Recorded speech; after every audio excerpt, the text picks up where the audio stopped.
ये कहानी 2018 की है। कहानी बिहार के भागलपुर की है।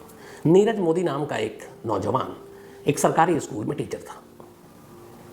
ठीक ठाक, बहुत ज़्यादा अमीर घराने का नहीं था, लेकिन अपनी उसकी ज़िंदगी ठीक ठाक चल रही थी।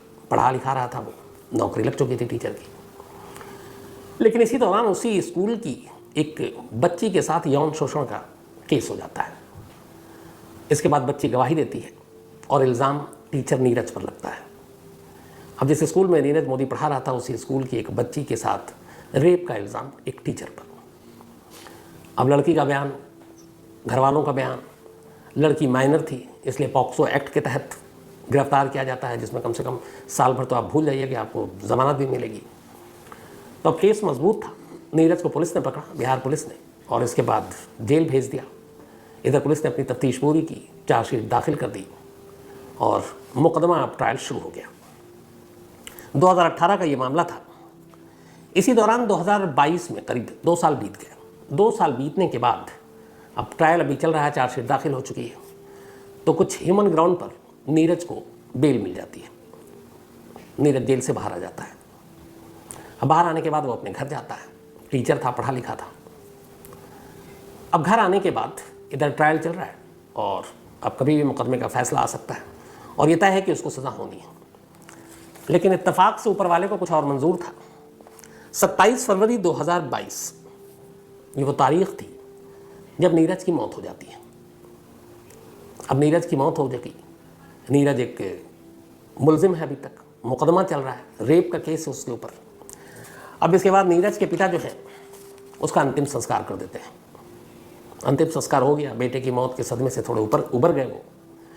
और इसके बाद फिर वो एक रोज़ पहुंचते हैं जन्म और मृत्यु प्रमाण पत्र के जो दफ्तर होता है, सरकारी दफ्तर, वहाँ डेथ एंड बर्थ रजिस्ट्रेशन। वहाँ जाने के बाद वो इतला देते हैं कि उनके बेटे की मौत हो गई और उसका अंतिम संस्कार हो गया।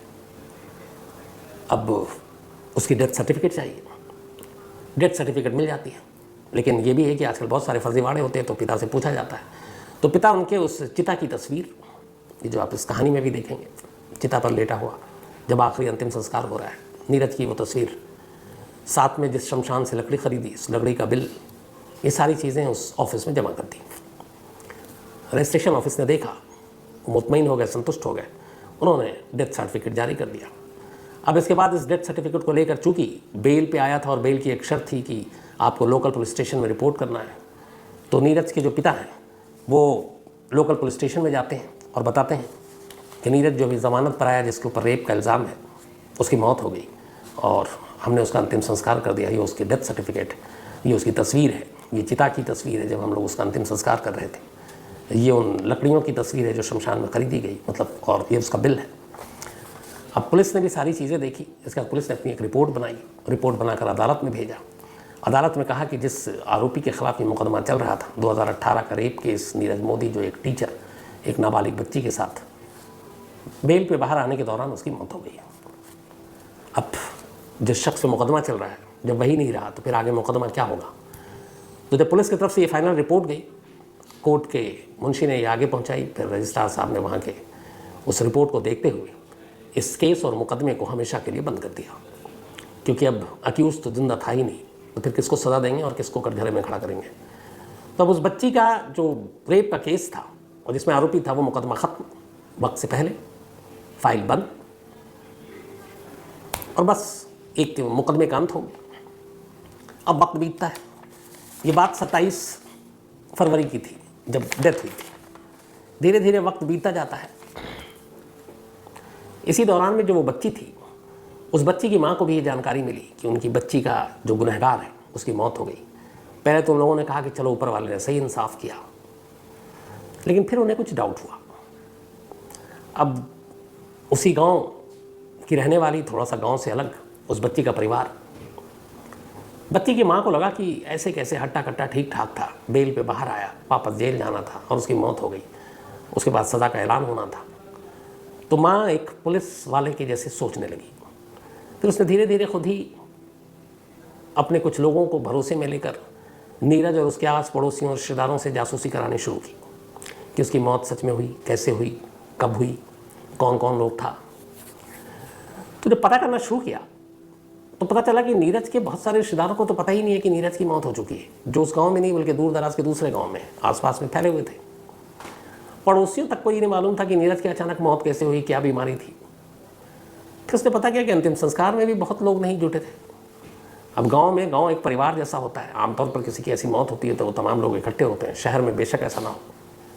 तो ये चीज़ें उसको बड़ी अजीब लगी, उसे लगा कि कुछ गड़बड़ है। अब उसकी तो इतनी हैसियत थी कि इतनी जासूसी कर सके, इससे आगे क्या करे। तो उस बच्ची की माँ पुलिस के पास गई और पुलिस के पास जाकर कहा कि मुझे शक है कि नीरज जिंदा है और उसने ये झूठे सर्टिफिकेट और सारी चीज़ें बनाई हैं। अब पुलिस के पास जब वो पहुंची तो पुलिस ने तो पहले यूं ही टाल दिया कि नहीं हमने पता करवा लिया। उन्होंने कहा हम एक बार और चेक कराते, उन्होंने कहा एक बार और चेक करा लिया, वो मर चुका है। अब माँ को उन्होंने टरका दिया, लेकिन माँ को ये लगा कि उसकी बेटी का गुनहगार जिंदा है और उसकी मौत नहीं हुई है, इसलिए वो कोर्ट पहुँच गई। और कोर्ट में उसने जाकर कहा कि जिस केस को आपने बंद किया है, जिस डेथ सर्टिफिकेट के आधार पर, वो शख्स जिंदा है और आप पुलिस से कहिए कि वो उसे तलाशे।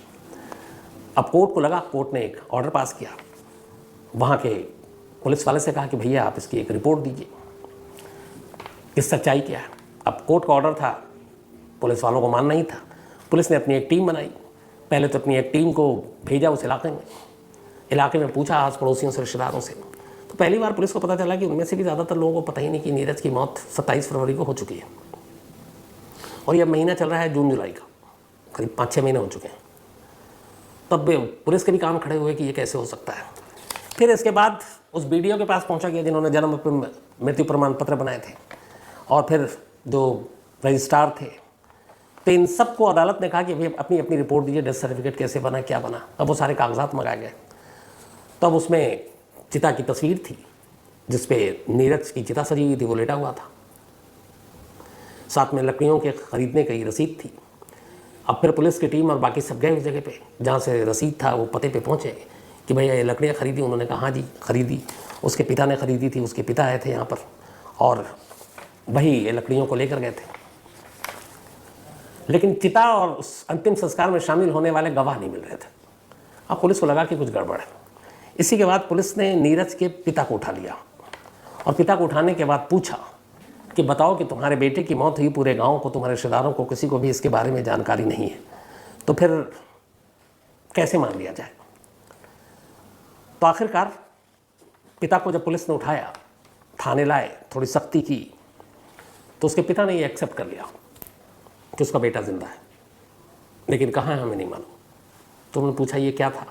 उसने कहा जब वो जमानत पर आया तब उसके बाद अदालत का फैसला आना था अगले कुछ महीने में, और उसे मालूम था इसके बाद उसे ज़मानत मिलनी नहीं है और फैसला उसके खिलाफ जाएगा। पॉक्सो एक्ट के तहत भी मामला है, नाबालिग के साथ रेप का मामला है, और इधर जो देश में हवा है ऐसी चीज़ों में अदालत बहुत सख्त भी है।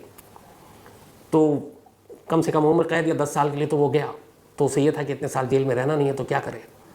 तो इसीलिए उसने फिर ये साजिश रची। जब वो ज़मानत पर आया तो उसने अपने पिता से कहा कि मुझे मरना है लेकिन कागज़ों में, और फिर मैं कहीं छुप जाऊंगा और उसके बाद ये केस बंद हो जाएगा और उसके बाद मैं कहीं और किसी शहर चला जाऊंगा, पढ़ा लिखा हूँ, कहीं नौकरी कर लूँगा।